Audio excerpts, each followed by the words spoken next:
Hello दोस्तों, आज की वीडियो में हम पृथ्वी की संरचना के बारे में पढ़ेंगे। ये आपकी क्लास 11th की ज्योग्राफी से मैंने लिया है टॉपिक। ये टॉपिक जो है, जो भी बच्चे एसएसटी टीचर की या किसी भी कॉम्पिटिटिव एग्जाम की तैयारी कर रहे हैं, वहाँ पर इस टॉपिक से बहुत से क्वेश्चंस पूछे जाते हैं। ठीक है ना।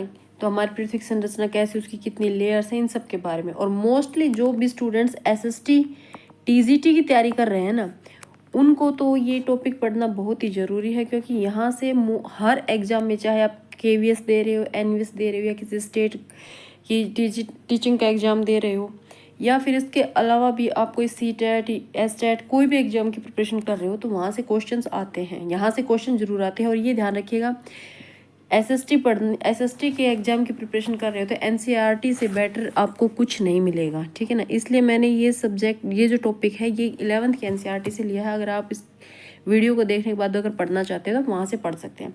तो आज हम चलो भाई शुरू करते हैं हमारी क्लास को। पृथ्वी की संरचना, जो हमारी पृथ्वी है उसकी संरचना कैसे हुई, इसके बारे में पढ़ेंगे। संरचना के अंदर क्या क्या आ जाता है, तो आज हम एक टॉपिक उठा रहे हैं उसकी लेयर्स का। जो पृथ्वी की संरचना के अंदर जो उसकी लेयर्स हैं, जैसे कि क्रस्ट, मेंटल और कोर, हिंदी में उसको भूपर्पटी, मेंटल और कोर कहा जाता है। उन तीनों लेयर्स को हम पढ़ेंगे जल्दी से। थोड़े टाइम में मैं इसे अच्छे से समझाने की कोशिश करती हूँ। यह ठोस, कौन क्रस्ट की बात करें, फर्स्ट लेयर है। ठीक है ना। एक मिनट में आपको दिखा देती हूँ, डायग्राम भी इसके अंदर आपकी एनसीईआरटी की बुक में दिया हुआ है। देखिएगा, यहाँ 3 लेयर बताई गई हैं आपकी। जो पृथ्वी की, जो हमारी पृथ्वी है उसके अंदर 3 लेयर बताई गई हैं। पहली आ जाती है आपकी क्रस्ट, ये जो है यहाँ तक आ जाती है आपकी क्रस्ट। ठीक है ना। ये दिखा रखा भूपर्पटी या ऊपरी परत। फिर 2900 किलोमीटर के इस एरिया के अंदर आ जाती है मेंटल, और उसके बाद यहाँ तक आपकी आ जाती है क्रोड। ठीक है ना। ये 3 लेयर बताएगी, इनको हम डिटेल से बारी बारी पढ़ लेते हैं। तो जैसे कि बताया गया भूपर्पटी, या जिसको इंग्लिश में क्रस्ट बोलते हैं, उसके बारे में। तो ये क्या है, ये ठोस पृथ्वी का सबसे भारी भाग है। जो हमारी अर्थ पर जो ये मिट्टी दिखाई देती है, ये सब क्या है, ये क्रस्ट का ही, इसे ही हम क्रस्ट बोलते हैं। ये हमारी पृथ्वी का जो सबसे ऊपरी भाग, और ये क्या ठोस है, कहीं लिक्विड नहीं दिखाई देती ना, कि कहीं मिट्टी पिघली हुई है, ऐसा तो हम कुछ नहीं देखते ना। तो ठोस भाग है, और ठोस भाग जो पृथ्वी का सबसे ऊपरी भाग है, ठोस भाग है, वो ही क्या है, क्रस्ट है। यह बहुत भंगुर भाग है, जिससे जल्दी टूट जाने की प्रवृत्ति पाई जाती है। यानी कि मिट्टी क्या है, आप मिट्टी की डली है उसको उठाओगे, हाथ में ऐसे करते हो तो वो जल्दी, जैसे डली है, इसको अगर प्रेशर करते हो तो ये टुकड़ों में टूट जाएगी ना। तो वही बात इसमें बताई गई है कि ये बहुत ही भंगुर भाग है और बहुत जल्दी टूट जाती है। महासागरों में और महाद्वीपों में इसकी मोटाई अलग अलग होती है, ये भी ध्यान रखिएगा। भूपर्पटी की मोटाई जो होती है वो महाद्वीप और महासागरों के नीचे अलग होती है। महासागरों में भूपर्पटी की मोटाई कम होती है। महासागर का जो पानी है उसके नीचे भी तो परपटी है ना, क्रस्ट है ना, उसके नीचे भी, तो उस क्रस्ट की मोटाई कम है। और महाद्वीपों पर, जिस एरिया में हम रहते हैं, जो जमीनी एरिया है उसे हम महाद्वीप बोलते हैं। तो जमीनी एरिया में जो हमारी क्रस्ट है या भूपर्पटी है उसकी मोटाई ज़्यादा है, ये ध्यान रखिएगा। क्वेश्चन यहीं से बनेंगे, इसी तरह पजल करके दिए जाएंगे। तो ध्यान रखिएगा कि महाद्वीपों और महासागरों में भूपर्पटी की क्या है, मोटाई में फ़र्क होता है। महासागरों में कम होती है और महाद्वीपों में ज़्यादा होती है। महासागरों के नीचे इसकी औसत मोटाई यानी कितनी हो सकती है, 5 किलोमीटर, जबकि महाद्वीपों के नीचे 30 किलोमीटर तक है। महाद्वीपों में इसकी मोटाई कितनी हो सकती है, 30 किलोमीटर। तो एक क्वेश्चन यहाँ से बन सकता है आपका। और एक ये कि महासागरों में कितनी होती है, 5 किलोमीटर। इस बात को आप ध्यान रखिएगा। महासागरों में और महाद्वीपों में इसकी मोटाई अलग अलग होती है। 5 किलोमीटर महासागरों में और 30 किलोमीटर महाद्वीपीय एरिया में मिलेगी आपको इसकी मोटाई। थोड़ा सा ज़्यादा बड़ा होगा, इसलिए देखिए यहाँ से क्वेश्चंस यहीं से बनेंगे। एनसीईआरटी से बाहर कुछ नहीं आता है, इसलिए थोड़ा ध्यान से एनसीईआरटी को ध्यान से पढ़ लीजिए और अपने नोट्स बना लीजिए। तो आपको बाहर कहीं भी किसी भी बुक में कुछ भी ढूंढने की जरूरत नहीं पड़ेगी। इसके अलावा भी कुछ और बातें बताई, जैसे कि पर्वतीय श्रृंखलाओं में के क्षेत्र में यह मोटाई और अधिक हो जाती है। जैसे हमारे हिमालय पर्वत है, तो हिमालय पर्वत में भूपर्पटी की मोटाई लगभग 70 किलोमीटर है। तो ये फैक्ट्स याद रखिएगा कि हिमालय पर्वत की श्रेणियाँ जो है, वहाँ पर हमारी जो भूपर्पटी है उसकी मोटाई 70 किलोमीटर, महाद्वीपीय एरिया में 30 किलोमीटर, और समुद्र में जो हमारे महासागर है वहाँ पर क्या है, 5 किलोमीटर है। तो 3 क्वेश्चंस तो यहीं से आ गए। और एक ये सबसे ऊपर का भाग है, बहुत जल्दी टूट जाता है, क्षणभंगुर है। ठीक है ना। और अगर स्टेटमेंट्स बना के क्वेश्चन डाल दिया जाता है तो महासागरों की तुलना में भूपर्पटी की मोटाई ज़्यादा होती है कम होती है इस तरह से डाल देते हैं, तो आपको वो ध्यान से पढ़ना होगा, क्योंकि एक सिंपल लैंग्वेज में क्वेश्चन नहीं पूछा जाता है। टीजीटी का जो एग्जाम देते हैं एसएसटी का, चाहे आप केवीएस एनवीएस या डीटी प्लस भी कहीं भी दे रहे हो, तो वहाँ पर क्वेश्चंस को इसी चीज़ की स्टेटमेंट को 2-3 तरह से डिफाइन कर देते हैं कि महासागरों में की तुलना में समुद्र महाद्वीप की भूपर्पटी की मोटाई ज़्यादा है, या महाद्वीपों की तुलना में पर्वतीय श्रेणी की पर्पटी की मोटाई ज़्यादा है। तो इस तरह से तो आपको स्टेटमेंट सही है या गलत है, या एक या दोनों सही, इस तरह से भी आपको बताना पड़ेगा। तो काफ़ी पजल करते हैं वो, तो इस चीज़ों को ध्यान रखिएगा। इसमें जो पॉइंट्स थे उनको ध्यान से पढ़िएगा, जैसे कि डायग्राम के अंदर दिखाया भी गया है। डायग्राम की बारी आएगी जब उसको भी समझेंगे। अब शुरू हो जाते हैं सेकेंड पार्ट इसका, जो होता है मेंटल। हमारी जो अर्थ है इसकी जो सेकंड लेयर आ जाती है क्रस्ट के बाद मेंटल में क्या होता है, मेंटल भूगर्भ में पर्पटी के भूगर्भ में पर्पटी के नीचे का भाग है।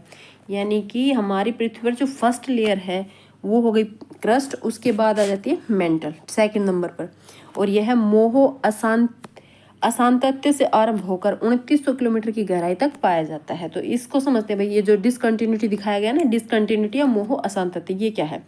तो ये यहाँ ये बताया गया है कि ये जो हमारी क्रस्ट खत्म होती है जहाँ से, और जहाँ से मेंटल की लेयर स्टार्ट होती है ना, उसको ही मोह अशांतत्य या डिसकंटिन्यूटी बताया गया है, ठीक है ना। उसी को कहा गया है मोह अशांतत्य। कौन सी, ये जो जहाँ से हमारी क्रस्ट की सीमा खत्म होती है और मेंटल की सीमा स्टार्ट होती है, वो क्या है, मोह अशांतत्य। इस लेयर को मोह अशांतत्य बताया गया है। ये जो लेयर है इस लेयर को मोह अशांतत्य बताया गया है, ठीक है ना। मोह अशांतत्य के बाद जो मेंटल स्टार्ट होती है, तो मेंटल की जो ऊपरी लेयर है ना, उसको दुर्बलता मंडल बोला जाता है। ये भी क्वेश्चन आ जाता है। और दुर्बलता मंडल के अंदर ही जो लावा होता है, वो पिघला हुआ लावा दुर्बलता मंडल के अंदर ही आपको मिलता है। ये पॉइंट्स ध्यान रखिएगा कि जो हमारी जो ये क्रस्ट की लेयर खत्म होती है और जहाँ से हमारी पर्पटी की लेयर क्रस्ट की लेयर खत्म होती है और मेंटल स्टार्ट होती है, तो इन दोनों की जो सीमा बनती है ना, जो बाउंड्री बनती है, वो मोह अशांतत्य डिसकंटिन्यूटी है। और जो दुर्बलता मंडल है वो हमारी जो मेंटल है उसकी ऊपरी लेयर है, ठीक है ना। दुर्बलता मंडल ऊपरी लेयर है किसकी, मेंटल की। और दुर्बलता मंडल के अंदर क्या होता है, लावा होता है, पिघला हुआ लावा, जो ज्वालामुखी के दौरान निकलता है ना, वो लावा कहाँ से मिलता है आपको, दुर्बलता मंडल से। तो चलिए भाई इन्हीं सब चीज़ों को पढ़ लेते हैं। तो मेंटल का ऊपरी भाग दुर्बलता मंडल या एस्थनोस्फेयर कहा जाता है, ठीक है ना। एस्थनो शब्द का अर्थ होता है दुर्बलता यानी कमजोर, ठीक है ना। तो इसका विस्तार क्या है, 400 किलोमीटर तक आंका गया है। किसका, जो दुर्बलता मंडल है, वो जो क्रस्ट के बाद जब वो क्रस्ट हमारी लेयर खत्म होती है और मेंटल स्टार्ट होती है, तो वहां से लेकर नीचे 400 किलोमीटर तक की जो गहराई तक क्या है, दुर्बलता मंडल का विस्तार है। ज्वालामुखी उद्गार के दौरान जो लावा धरातल पर पहुंचता है उसका मुख्य स्रोत यही है। यही कौन, दुर्बलता मंडल, यानी कि वो लावा दुर्बलता मंडल में ही मिलता है। और भूपर्पटी और मेंटल का ऊपरी भाग मिलकर स्थल मंडल कहलाते हैं। एक बार हम वापस चलते हैं हमारे डायग्राम पर और वहाँ समझाने की मैं आपको कोशिश करती हूँ। यहाँ देख, थोड़ा बड़ा करके बताती हूँ।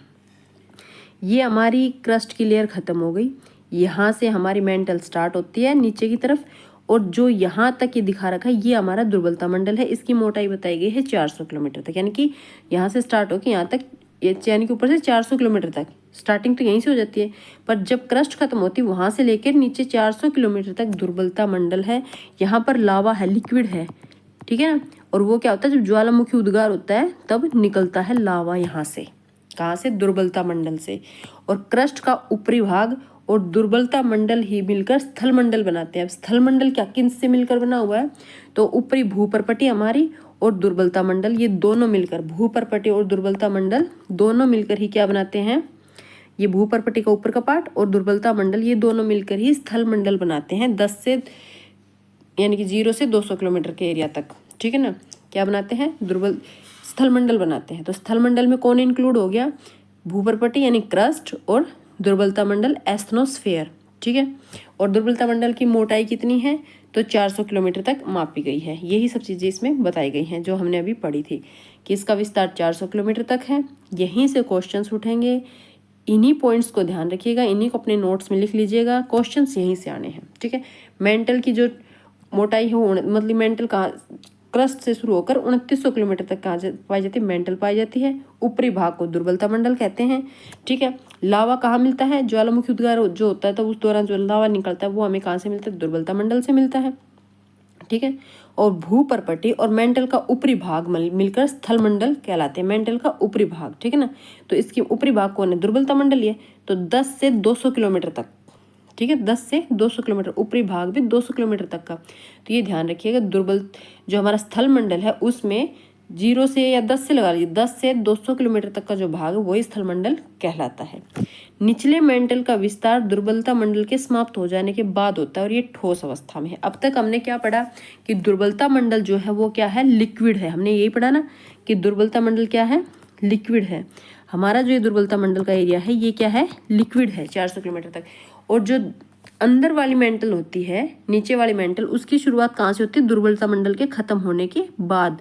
और ये क्या है, ठोस अवस्था में है। ये दुर्बलता मंडल के बाद का जो एरिया ठोस अवस्था में है।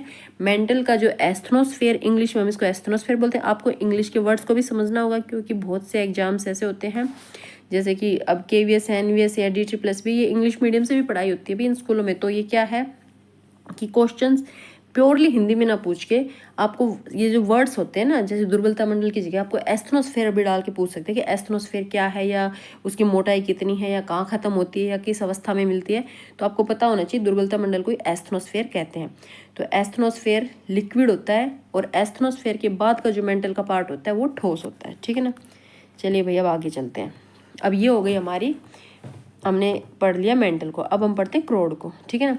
जैसा कि पहले ही, अब क्रोड के बारे में पढ़ते हैं, जैसा कि पहले ही बताया जा चुका है कि भूकंपीय तरंगों के वेग ने पृथ्वी के क्रोड को समझने में सहायता की है। इससे पहले के जो टॉपिक्स है, भूकंप का जो टॉपिक है उसके अंदर ये सब चीज़ें बताई गई हैं।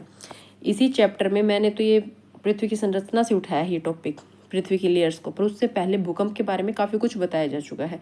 तो उसके अंदर ही भूकंप के बारे में जब बताया गया है तो उसमें ये बताया गया है कि भूकंप की जो तरंगे हैं उनकी वजह से, क्रोड की वजह से ही, जो हमारी क्रोड लेयर है ना, इसी की वजह से पृथ्वी की संरचना को समझा जा चुका है।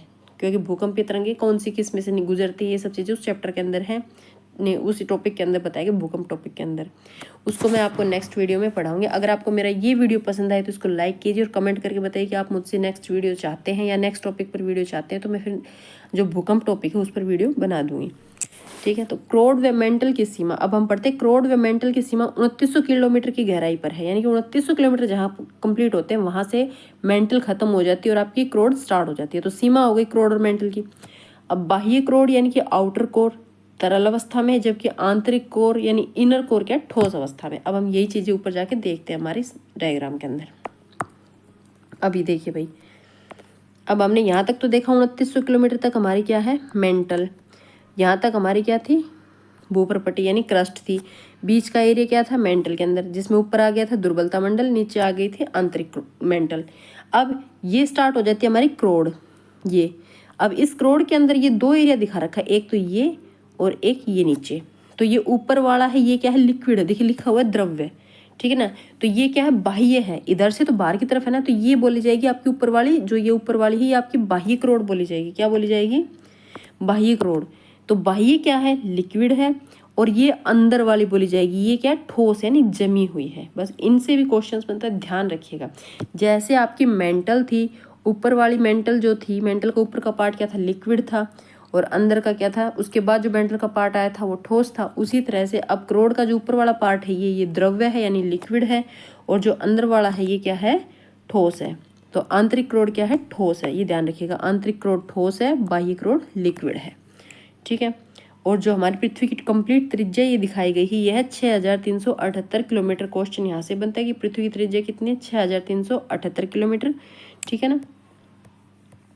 तो ये आपकी क्रोड के बारे में बताया गया है भाई। क्रोड भारी पदार्थों, क्रोड जो है वो किससे बनी है, भारी पदार्थों, मुख्यतः निकिल व लोह यानी फेरम से बनी है, इसलिए इसे क्या कहते हैं, निफे के नाम से जाना जाता है।